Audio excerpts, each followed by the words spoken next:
The great hall of the Galactic Council was silent. 17 species sat in their floating seats, arranged in a circle that stretched higher than any human building. Lights of blue and gold moved across the ceiling like slow rivers. At the center of this circle stood one man. Admiral Park Tae-ho wore his uniform without medals. He had removed them that morning. There was no point in showing achievements to those who had already decided to throw his people away like trash. The Vorn High Counselor spoke first. His voice was deep, like stones grinding together. His gray skin reflected the council lights as he leaned forward. Humanity, you have been judged. Your expansion threatens the peace we have maintained for 10,000 years. Your technology grows too fast. Your population spreads too quickly. You make the elder races nervous. Tae-ho did not move. He had expected these words. He had prepared for them. But hearing them still felt like a knife in his chest. You have one solar cycle to leave the Orion Arm, the counselor continued. Take your ships. Take your people. Go beyond the galactic rim, where you cannot disturb our order. If you remain after this time, we will destroy every human world, every station, every ship. This is not a threat. This is a promise. The other species nodded their heads, or made whatever gesture meant agreement in their cultures. Some had tentacles. Some had wings. Some were made of light and shadow. All of them feared humanity. Tae-ho looked around the circle slowly. He met every eye, every sensor, every consciousness that watched him. Then he spoke. Counselors, I will not beg. I will not fight. Humanity will leave, as you demand. His voice was calm and clear. But I must give you a warning. Not a threat, a warning. The counselor made a sound like laughter. What could you possibly warn us about, human? The universe is not safe, Tae-ho said. You sit in your ancient seats and believe your power will last forever. But darkness lives between the stars. Dangers you have forgotten, enemies you have never seen. One day, you will need help. You will need someone who fights not because they must, but because they choose to. He paused. The hall was completely silent. On that day, remember what you did here. Remember that you had allies who would have stood beside you. And remember that you threw them away because they made you uncomfortable. The Vorn counselor waved his hand in dismissal. Human arrogance. This is exactly why you must go. Take your warnings and your pride to the darkness beyond the rim. We do not need you. Tae-ho nodded once. He turned and walked out of the great hall. His footsteps echoed against the ancient floor. Behind him, the council began to celebrate. They had no idea what they had just done. Far away, on Earth Orbital Station Taiyang, Dr. Kang Yuna stood before a window that showed the stars. Behind her, engineers and scientists worked on the greatest project in human history, Project Exodus. 12 billion people needed to leave their homes. Every city, every farm, every family had to be transported across distances that made the mind ache, and Yuna was responsible for making it possible. She was tired. Her eyes were red from lack of sleep. Her coffee had gone cold hours ago. But she could not stop. She would not stop. Dr. Kang, a voice came from behind her. She turned to see Commander Bakesok, a tall man with a face like carved stone. He was in charge of military coordination for the evacuation. Commander, how are the transport schedules? On track. He stood beside her, looking at the same stars. But the people are scared. They don't understand why we have to leave. They want to fight. Yuna shook her head slowly. We cannot fight 17 species. Even if we could, the cost would be too high. Our children would inherit only ashes. I know. Sok was quiet for a moment, but it still feels wrong. Running away from bullies. We are not running away. Yuna turned to face him directly. We are being pushed out. There is a difference. Running away means you are afraid. Being pushed out means you have the strength to leave with dignity. One day, Commander, those who pushed us will understand what they lost. Sok looked at her with something like hope in his eyes. You really believe that? I have to.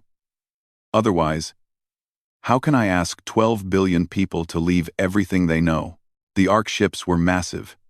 Each one was like a floating city, designed to carry millions of people across the dark space between galaxies.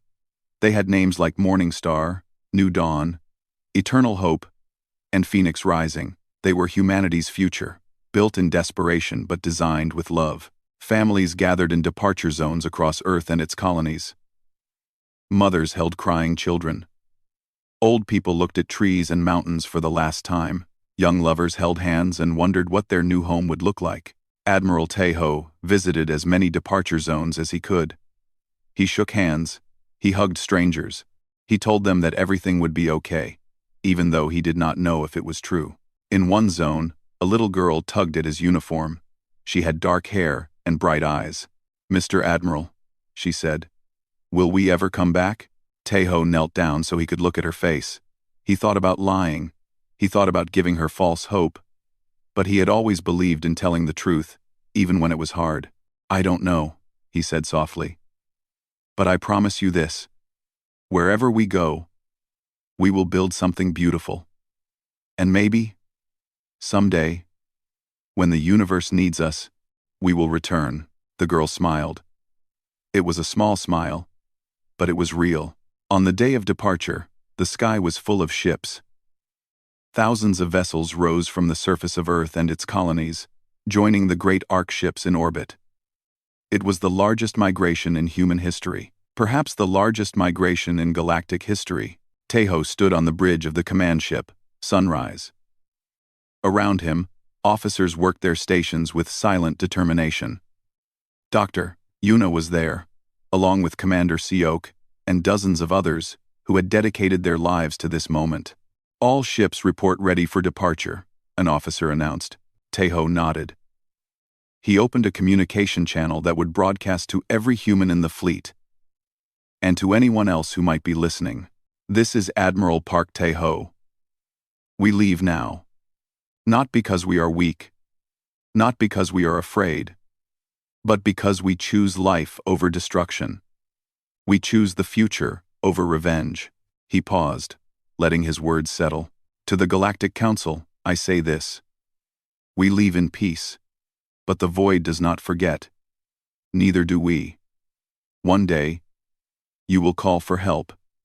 And on that day, you will remember this moment. You will remember the people you threw away. Goodbye." He closed the channel. "Engage fold space drives," he commanded. One by one, the human ships folded into light and vanished. The sky over Earth grew empty. The colonies fell silent. In a matter of hours, 12 billion people disappeared from the galaxy they had called home. The Galactic Council celebrated for 3 days. They believed they had solved their human problem forever. They were very, very wrong. 200 years passed like a long, slow breath. The galaxy forgot about humanity. At first, the elder races told stories about them. They warned their children about the dangers of growing too fast, of wanting too much. They pointed to the empty space beyond the rim and said, "That is where ambition leads. To exile. To darkness. To nothing." But as decades became centuries, even the stories faded. New generations were born who had never seen a human. They learned about them in history classes. If they learned about them at all, humanity became a myth. A cautionary tale. A ghost. The Galactic Council believed they had secured peace forever. They were wrong about many things. This was perhaps their greatest mistake. On the Vorn homeworld, in the capital city of Gravik, High Counselor Marek sat in his private office and worried. He was old now. Older than most Vorn leaders had ever been. His gray skin had darkened to almost black with age. His eyes, once sharp and cruel, had become tired. On his desk sat reports from the outer systems. Trade routes that had operated for thousands of years were now failing. Ships vanished near the galactic edge, leaving no wreckage, no signals, no explanation. Scouts sent to investigate never returned. "Ghost frequencies," his assistant told him. strange signals that match no known species. They appear for a moment, then vanish. Merrick knew what his advisors thought. Pirates. Equipment failures. Natural phenomena. But something deep in his gut told him otherwise. Something was waking up in the darkness, something that had been sleeping for a very long time. He pushed the reports aside and looked out his window. The city stretched below him, beautiful and ancient. His people had built this civilization over tens of thousands of years. They had survived wars, plagues, disasters. Surely they could survive a few missing ships, but the cold feeling in his chest would not go away. In a small research facility on the edge of Vorn space, a young scientist named Tellen was doing something forbidden. She was studying humans. Tellen had always been curious about the exiled species. While other Vorn accepted the official story without question, she wanted to know more. Why had the Council feared them so much? What made them so dangerous? She had found old databases on abandoned human colonies. Most had been destroyed or erased, but some fragments remained. She collected these fragments like precious jewels, piecing together a picture of a species that fascinated her. They were not monsters. The more she read, the more she understood this. They were dreamers, builders, fighters. They fell down constantly, but they always got back up. They made terrible mistakes, but they learned from them. They were loud and messy and emotional and beautiful. In one recovered file, she found a human poem. She did not understand all the words, but the meaning was clear. It spoke of hope in darkness, of strength in weakness, of never giving up, even when the universe seemed against you. We are not afraid of the night, the poem said. We are the ones who light fires in it. Tellen read these words again and again. She began to understand why the Council had exiled humanity. It was not because they were dangerous. It was because they were inspiring. The Council feared that other species would see what humans could do and begin to question the old ways. They feared change. They feared losing control, so they removed the source of that fear, hoping that would solve the problem. But fear never solves problems. It only hides them. Tellen tried to share her research with her superiors. They dismissed her. She tried to publish her findings. The journals rejected her. She tried to speak at conferences. She was denied access. Finally, she requested a meeting with High Counselor Merrick himself. To her surprise, he agreed. His office was smaller than she expected. He looked older than his public appearances suggested. When she entered, he was staring out the window with distant eyes. You want to talk about the humans, he said without turning around. Yes, Counselor. I believe we made a mistake exiling them. My research shows. I know what your research shows. He finally turned to face her. I have read it. All of it. Tellen was shocked. Then you understand. The Council acted out of fear, not wisdom. The humans could have been our greatest allies. Instead, we pushed them away. Marek was quiet for a long moment. When he spoke, his voice was heavy with something that sounded almost like regret. What would you have me do? The exile happened 200 years ago. The humans are gone. We cannot change the past. No, Tellen admitted. But we can prepare for the future. The disappearances near the rim, the ghost frequencies. Something is coming, Counselor. I do not know what it is, but I know we are not ready for it. We need allies. We need the humans, Marek finished. He laughed, but there was no joy in it. A young researcher tells me what every instinct in my body has been screaming for months. And yet I cannot act. The Council would never allow it. The other species would see it as weakness. Is pride worth more than survival? The question hung in the air between them. Marek did not answer. He turned back to the window. Thank you for your research, Tellen. You may go. Tellen left, but she did not stop working. She continued collecting data, building her case, hoping that someday someone would listen. She did not know that someday was coming sooner than anyone expected. Across the galaxy, things were falling apart. The unity that had exiled humanity was crumbling. The Keth Dominion threatened war over ancient territorial disputes. The Solari Collective, once the wealthiest civilization in known space, faced economic collapse. A mysterious plague swept through 3 systems, killing millions. Each species blamed the others. Old alliances broke. New enemies emerged. The council met less and less frequently. When they did meet, they argued more than they decided. In the outer systems, the ghost frequencies grew stronger. More ships vanished. Strange shadows appeared on long-range scanners, then disappeared before anyone could identify them. Rumors spread of something vast moving in the darkness between stars. Some called it superstition. Some called it fear. Some called it exactly what humanity had warned them about. On a cold night in Gravik, High Counselor Marek sat alone in his office. The reports on his desk had grown into mountains, problems without solutions, disasters without explanations, a galaxy slowly falling apart. He thought about Admiral Park Tae-ho, the human who had stood before the council 2 centuries ago. He remembered the words the Admiral had spoken. One day, you will need help. You will need someone who fights, not because they must, but because they choose to. Marek had laughed at those words. He had dismissed them as human arrogance. Now, in the darkness of his office, he wondered if they had been prophecy, but it was too late. The humans were gone. Beyond the rim, in the unknown space that no one had ever explored, they had taken their ships, their technology, their determination, and their impossible hope, and they had left the elder races to face the darkness alone. In the void beyond the galactic rim, where no council ship had ever traveled, lights moved in the endless night. Not random lights. Organized lights. Purposeful lights. Humanity had not died in exile. They had grown, and they were watching. The Andromeda Corridor was not what the elder races imagined. They thought humanity had fled to a barren wasteland, a dark corner of the universe where they would slowly fade away. They were very wrong. In 200 years of isolation, humanity had built something magnificent. Grand Marshal Oh Hyun-soo stood on the observation deck of the command station Genesis. Around him, through windows that stretched for kilometers, he could see the fleet. Thousands of ships moved through space in perfect formation. Each one was larger than the entire human fleet that had left the Orion Arm 2 centuries ago. Each one carried weapons that the elder races could not even imagine.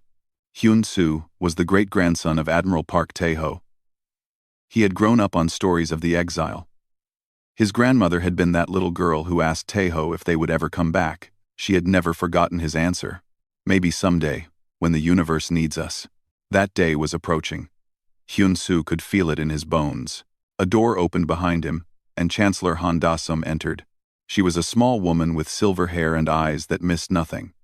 As leader of the Human Sovereign Council, she commanded more power than any human in history. But she wore that power lightly, like a coat she could remove at any time. Marshal, the intelligence reports are in. Hyun-soo turned to face her. How bad? The Vorn fleet is failing. Their ships are old, their tactics outdated. They have not fought a real war in 3,000 years. Da-sum walked to stand beside him, looking out at the fleet. The Keth are too busy fighting each other to notice the real threat. The Solari are dying from a plague their medicine cannot cure. And the Council? The Council has not met in 6 months. They cannot agree on anything. Some deny the threat exists. Others want to run away, like they forced us to run away. Hyun-soo was silent for a moment. The ghost frequencies, the disappearances. What do our scouts report? Da-sum's expression darkened. Something is waking in the galactic core, something ancient. Our AI analysts call it the Hollow. It appears to be a swarm intelligence. Billions of individual units acting as one mind. It consumes everything in its path. Ships, stations, planets. Nothing survives contact. And it's heading toward Council space. Yes. At current speed, it will reach the outer Vorn colonies. In approximately 2 months, Hyun-soo thought about his great-great-grandfather, standing alone before 17 species who wanted humanity gone. He thought about the warning Tae-ho had given. The warning everyone had ignored. "We should help them," he said quietly. Dasom looked at him with an expression he could not read. "They exiled us. They threatened to destroy every human world. They forced 12 billion people to leave their homes because our existence made them uncomfortable." "I know. And you still want to help them?" Hyun-soo turned to face her directly. "Chancellor, do you know why my great-great-grandfather did not fight the council? He had options. He could have resisted. He could have made their victory costly. But he chose to leave peacefully. Because fighting would have destroyed us. No. Because fighting would have proven them right." Hyun-soo's voice was firm but gentle. "They called us dangerous. They said we were a threat to galactic peace. If we had fought, we would have become exactly what they feared. Instead, we left with dignity. We built something new. Something better." He gestured at the fleet outside the window. "Look at what we created. Not weapons of revenge. Tools of protection. We did not spend 200 years preparing to destroy the elder races. We spent 200 years preparing to save them." Dasom was quiet for a long moment. Then she smiled, just slightly. "You sound like your great-great-grandfather." "I hope so. He was right about everything else. I hope he was right about this too." Not everyone agreed with the marshal's position.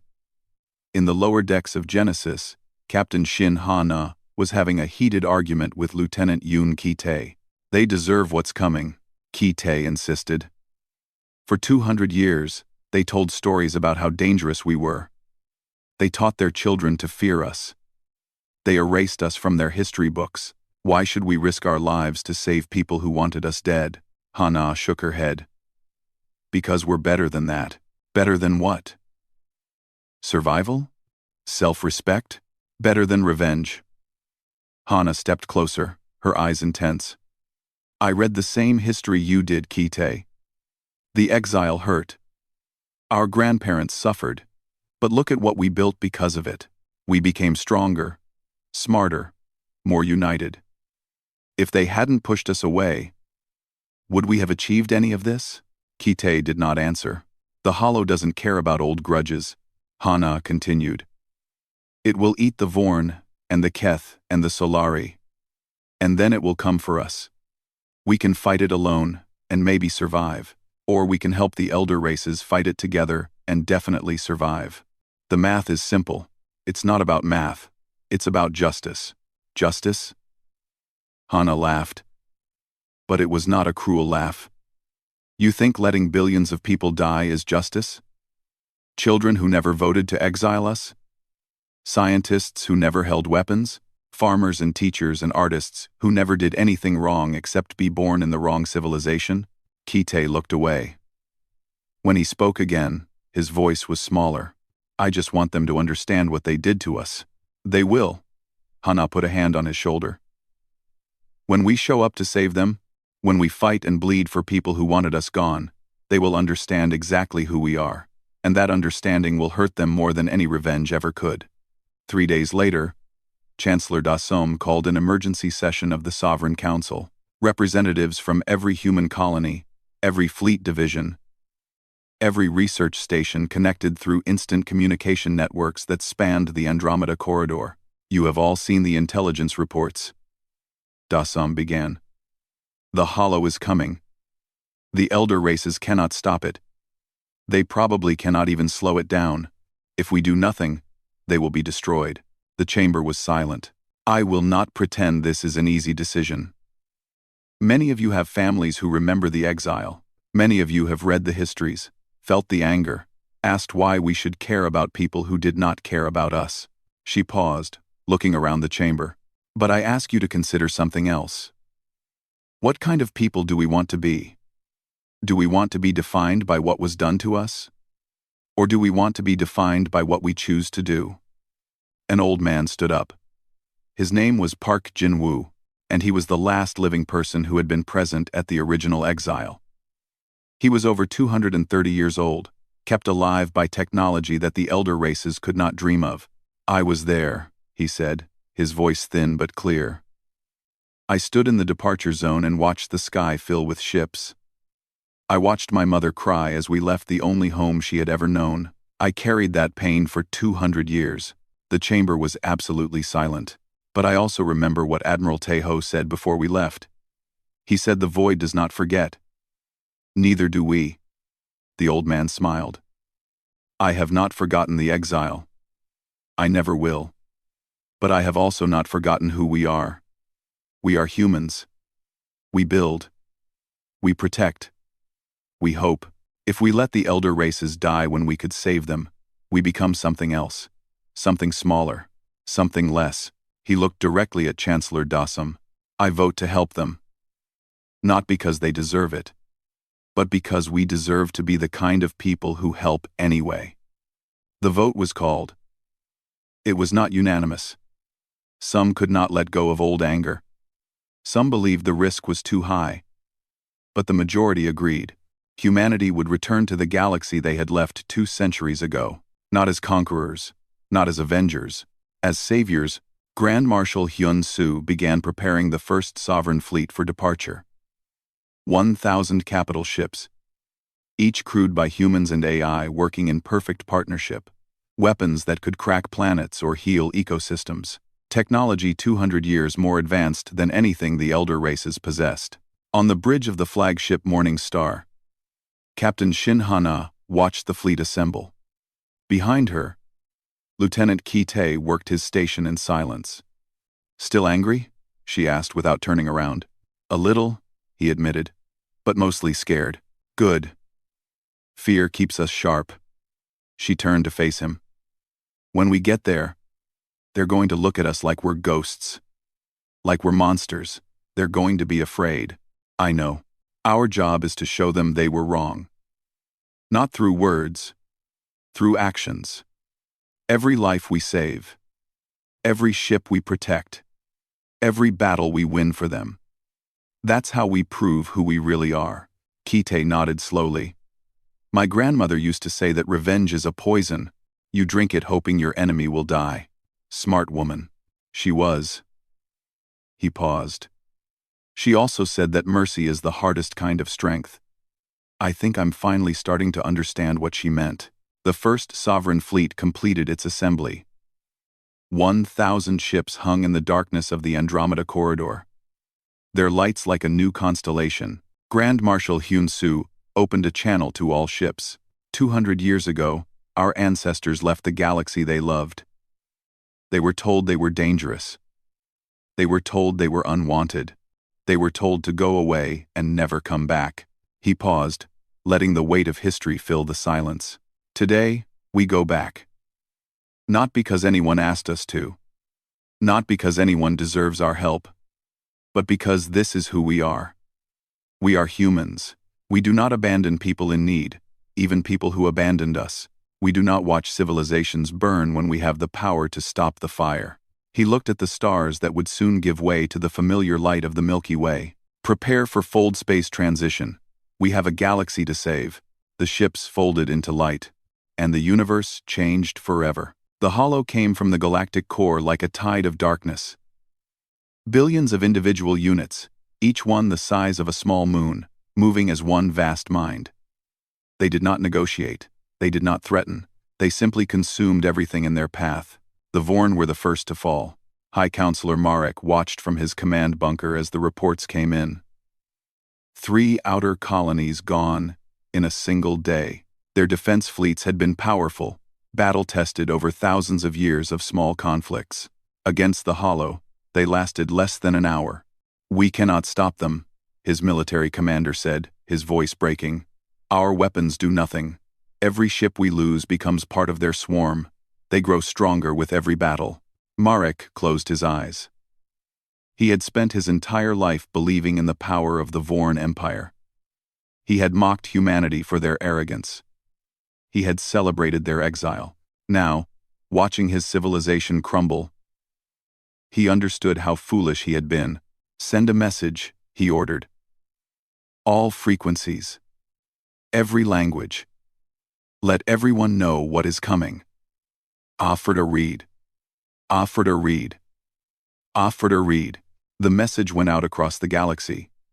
Not just to Vorn space, but to the Keth Dominion, the Solari Collective, and every other species in Council space.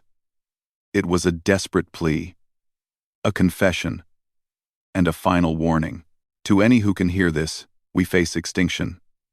The Hollow cannot be stopped by any weapon we possess. They have taken our colonies, our fleets, our hope. We need help. We need. Marek stopped.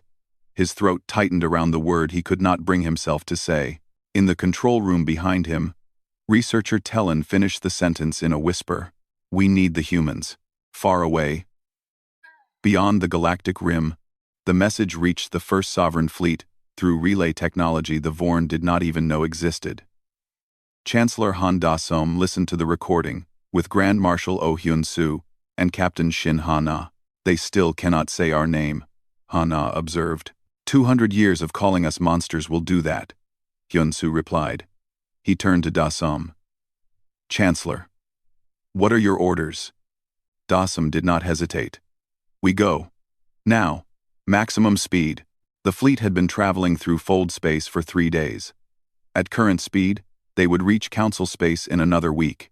But a week was too long. The Hollow was already consuming entire systems.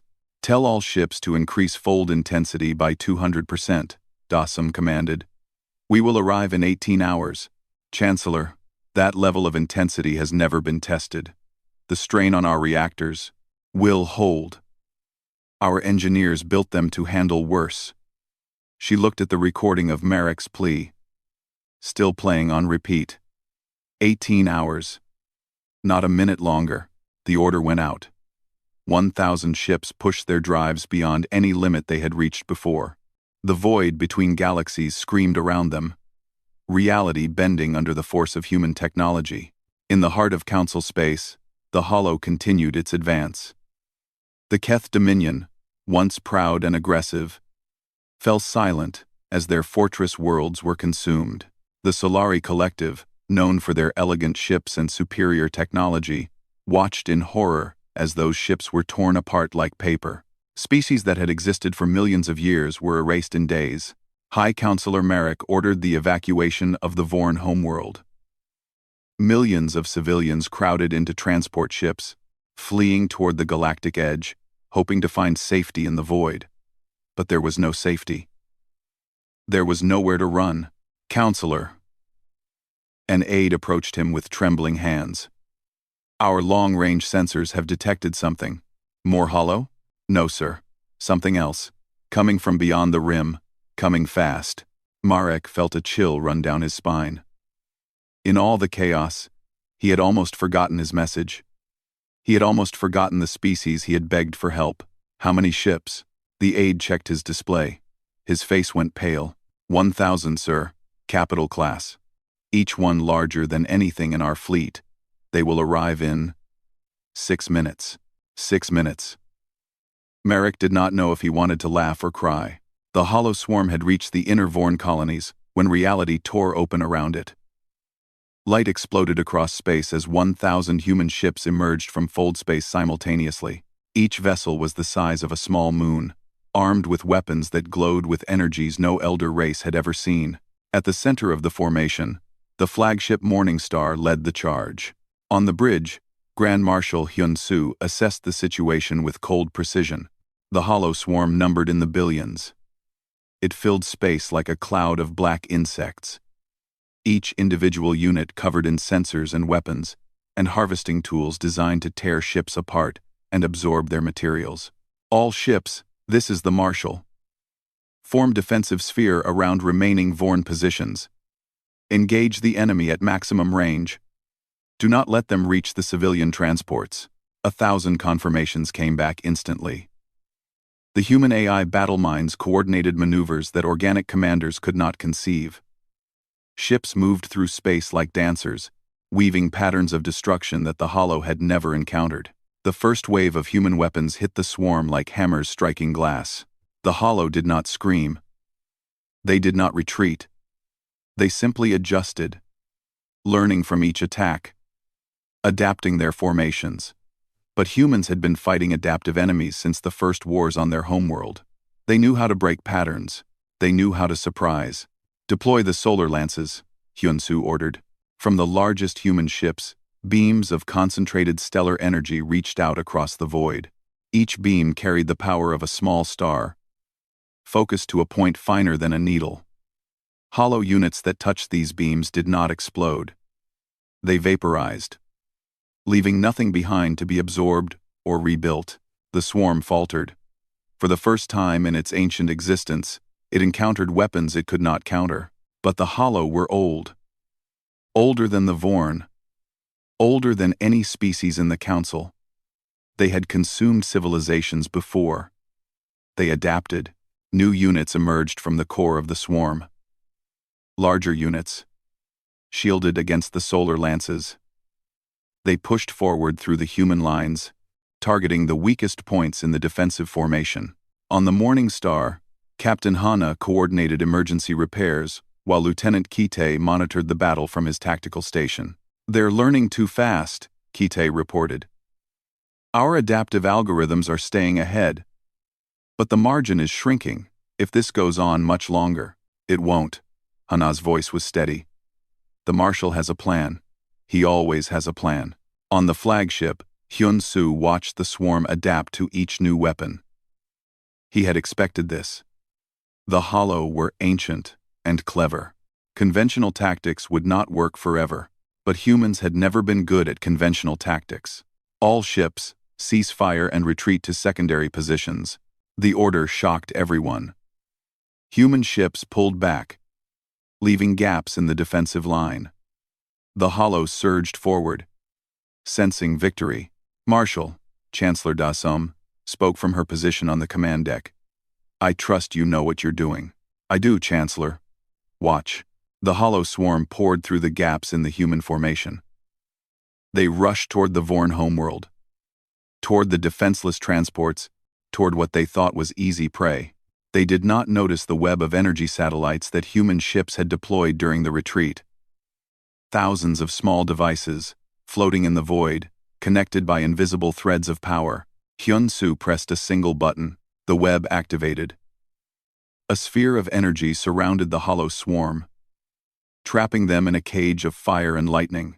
The satellites drew power from the stars themselves, channeling it through the web in patterns designed to disrupt the Hollow's collective consciousness. The swarm thrashed, tried to escape, tried to adapt. But this was not a weapon. This was a prison. "Now," Hyun-soo said quietly, "we finish this." Human ships converged from all directions.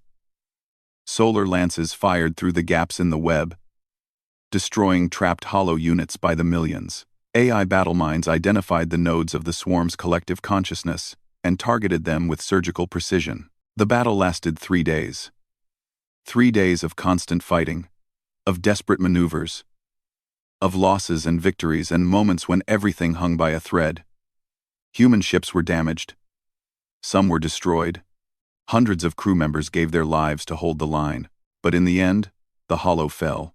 The last units of the swarm scattered toward the galactic core, fleeing in mindless panic. Human ships pursued them, hunting them down, ensuring that nothing survived to regenerate. When it was over, the void was silent. On the Vorn homeworld, High Counselor Merrick stood in the ruins of his capital city and looked up at the sky. Human ships hung in orbit, their lights gentle. After the violence of battle, a shuttle descended from the Morning Star. It landed in the central plaza, where 2 centuries ago, a statue of the counselor who ordered humanity's exile had stood. The statue was gone now, destroyed in the Hollow's attack. Grand Marshal Oh Hyun-soo stepped out of the shuttle. Behind him came Chancellor Han Da-sum, Captain Shin Ha-na, and a delegation of human leaders. Merrick walked forward to meet them. His legs shook, his heart pounded in his chest. He had spent his entire life viewing humans as a threat, an enemy, a danger to everything he held dear. Now they had saved him, saved his people, saved the entire galaxy. "High Counselor." Hyun-soo's voice was calm, respectful. "We received your message." Merrick tried to speak, his voice caught in his throat. Finally, with great effort, he managed a single word. Why? Hyun-soo looked at Dasum. The Chancellor stepped forward. Because we could, she said simply. Because people were dying. And we had the power to help. Because 200 years ago, an admiral told you that someday you would need us. He was right. And we kept our word. Merrick fell to his knees. It was not a gesture his species ever made, but he did not know what else to do. We were wrong, he whispered. We were so wrong. Dasum knelt beside him. Gently, she helped him stand. Yes, she said. You were. But that was the past. The question now is what we do with the future. Around them, Vorn survivors emerged from shelters and hiding places. They stared at the humans with a mixture of fear, confusion, and something new, hope. Researcher Tellen pushed through the crowd. She had survived the battle in an underground bunker, clutching her files on human history and culture. Now, seeing humans in person for the first time, she felt tears streaming down her face. I knew, she said to no one in particular. I always knew you would come back. Hana noticed her and smiled. We never really left, she said. We were just waiting for the right moment. The right moment had arrived. And nothing would ever be the same again.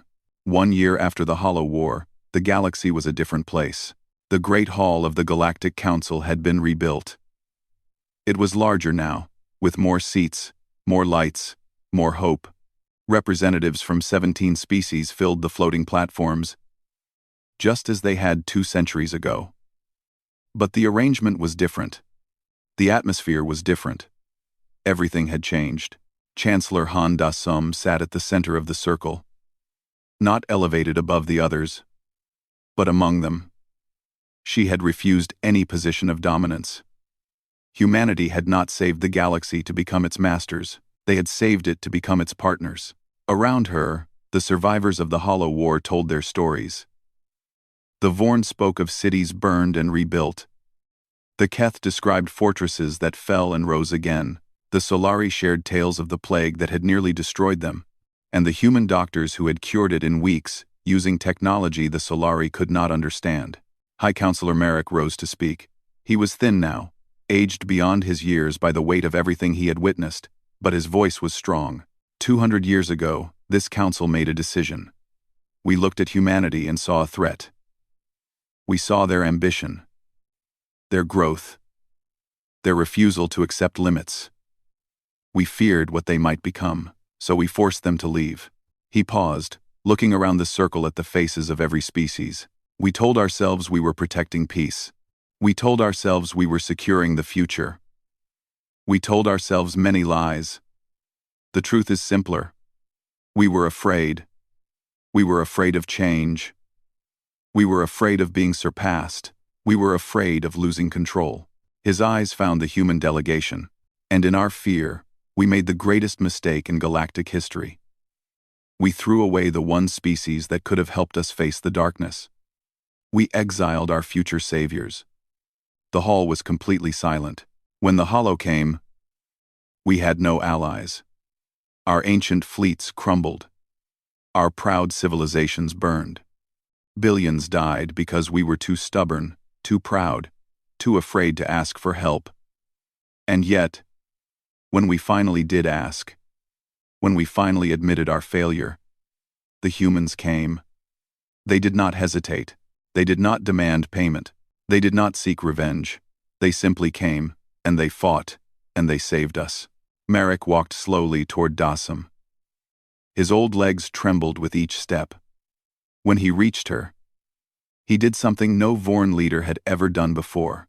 He bowed, touching his forehead to his hands in the deepest gesture of respect his culture knew. Chancellor Dasum, on behalf of the Vorn Empire, and on behalf of every species that owes its survival to your people, I offer my apologies. They are not enough. They can never be enough. But they are all I have. Dasum rose and gently lifted him back to his full height. High Counselor, I do not speak for all of humanity, but I can tell you what I believe. Apologies are meaningful only when they lead to change. You have admitted your mistakes. That is important. But the real question is, what happens next? She turned to address the entire council. Humanity did not return to the galaxy seeking power or revenge. We returned because we saw people in need, and we had the ability to help. That is who we are. That is who we have always been. But we cannot rebuild this galaxy alone. No species can. She gestured to the rebuilt hall, to the gathered representatives, to the stars visible through the great windows. The hollow nearly destroyed us all because we were divided. Because old fears and ancient grudges mattered more than cooperation. If we return to those old ways, if we let fear guide us again, the next threat will finish what the hollow started. Grand Marshal Oh Hyun-soo stood beside her. His voice carried the weight of command, but also something gentler. 1 year ago, my great-great-grandfather's warning came true. You needed help, and we came. Today, I offer you a new promise. Humanity will stand with any species that faces darkness. We will share our technology, our knowledge, our strength. We ask only one thing in return. He paused. Trust. Not blind trust. Earned trust. Built over time through actions rather than words. We know trust is difficult. We know the history between us is painful. But we believe that together, we can build something stronger than any of us could build alone. The council voted that day. Not on exile, as they had 2 centuries ago. On unity. The vote was unanimous. In the months that followed, the galaxy transformed. Human engineers helped rebuild Vorn cities, using materials that would last for millennia. Human doctors worked alongside Keth healers to cure diseases that had plagued their species for generations. Human teachers opened schools where children of all species learned together, sharing knowledge and building friendships that would shape the future. Captain Shinhana led a joint fleet that patrolled the galactic rim, watching for any return of the hollow or any new threat. Her crew was mixed now. Humans and Vorn and Keth and Solari working side by side. At first, there was tension. Old prejudices died hard. But shared danger and shared victory created bonds that surprised everyone. Lieutenant Yoon Ki-tae, who had once argued against helping the elder races, became one of the strongest advocates for integration. He married a Solari woman named Eleth, and their children grew up speaking 3 languages and dreaming of stars that their ancestors had never imagined. Researcher Tellen became the official historian of the Hollow War and the reunification that followed. Her books were translated into every known language. She spent years interviewing survivors, recording their stories, ensuring that the lessons of the past would never be forgotten. In one interview, she spoke with the last living witness to the original exile, Park Jin-woo, now over 230 years old, sat in a garden on the rebuilt Vorn homeworld, and remembered, "I was angry for so long," he admitted. "When we left, I promised myself I would never forgive them. I carried that anger across the void, into a new galaxy, into a new life. I thought it would keep me strong." He smiled, his ancient face creasing with wrinkles that told 1,000 stories. But anger is not strength. Anger is weight. It holds you down, keeps you from rising. When we came back, when I saw the hollow burning their worlds, I felt something change inside me. I realized that my anger had never been about them. It had been about me. About my fear of letting go. About my fear of being vulnerable. He looked at Tellen with eyes that had seen centuries. The greatest thing humanity learned in exile was not how to build weapons or ships or technology. It was how to let go of hate without forgetting the lessons it taught us. We remembered what they did, we always will. But we chose to respond with help instead of harm. That choice made us more human than we had ever been. In the central plaza of the Vorn capital, a new statue stood where the old one had fallen. It was not a monument to any counselor or military leader. It depicted Admiral Park Tae-ho, the man who had led the Exodus, standing with his hand raised in a gesture that could be farewell or greeting. Beneath the statue, inscribed in every known language, were his final words before exile. "We leave in peace. The void does not forget, neither do we." But now, below those words, a new inscription had been added. "And when we returned, we chose mercy. Let this be remembered." Children of all species played in the plaza's shadow. They did not understand the old fears. They knew only that humans and Vorn and Keth and Solari lived together now, worked together, protected each other. To them, the exile was ancient history, as remote as the formation of stars. Chancellor Dassom visited the statue on the anniversary of the fleet's return. She stood alone in the early morning light, reading the inscriptions, remembering all that had been sacrificed and all that had been gained. Grand Marshal Hyun-soo found her there. "Thinking about the past?" he asked. "Always." She did not look away from the statue. "Every day, I think about what we could have become. If we had chosen revenge, if we had let them burn, we would have survived, but we would have lost ourselves." My grandmother said something similar. She told me that victory is not measured by enemies destroyed. It is measured by the person you become in the pursuit of it. Dassom finally turned to face him. She was older now, gray streaking her hair, lines marking her face. But her eyes were the same, clear and determined and full of hope. "We became something good, Hyun-soo. Something worthy of the sacrifices our ancestors made. That is the real victory. Not the battles we won, not the technology we built, but the choice we made to be better than our pain." In the void between stars, human ships continued their endless work. They explored new systems, discovered new wonders, protected the galaxy that had once rejected them. They worked alongside ships from every species, building a future that none of them could have achieved alone. On the Morning Star, now the flagship of the United Galactic Fleet, Captain Shin Hana looked out at the stars and smiled. "You know," she said to her mixed crew, 200 years ago, my ancestors were told they did not belong here. They were called dangerous, threatening, too ambitious for their own good." She gestured at the viewport, where ships of every design flew in perfect formation. "Now we belong everywhere. Not because we conquered, not because we demanded, but because we chose to help when help was needed. That is the legacy of humanity. Not our technology, not our weapons. Our choice to be kind, even when kindness was not shown to us."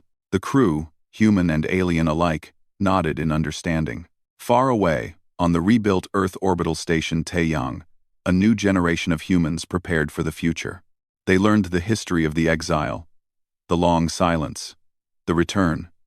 They studied the technology their ancestors had created and the philosophy that guided its use. And they dreamed of stars. Not stars to conquer. Stars to explore. Stars to protect. Stars to share with friends they had not yet met. Allies they had not yet made. Partners in the endless adventure of existence. The galaxy had changed forever. But the most important change was not in technology or politics or territory. It was in understanding. They had exiled humanity, believing them a threat. Humanity had proven them right, but not in the way they expected. Humans were a threat to fear, a threat to division, a threat to the idea that different meant dangerous. When the darkness came, humanity returned with light. And the galaxy, for the first time in its long history, truly became one. This was the story Tellen recorded. This was the legacy that would be passed down through generations. This was the truth that would shape civilizations for thousands of years to come. Humanity was not meant to rule the galaxy. They were meant to teach it how to live, and in that purpose, they finally found their home.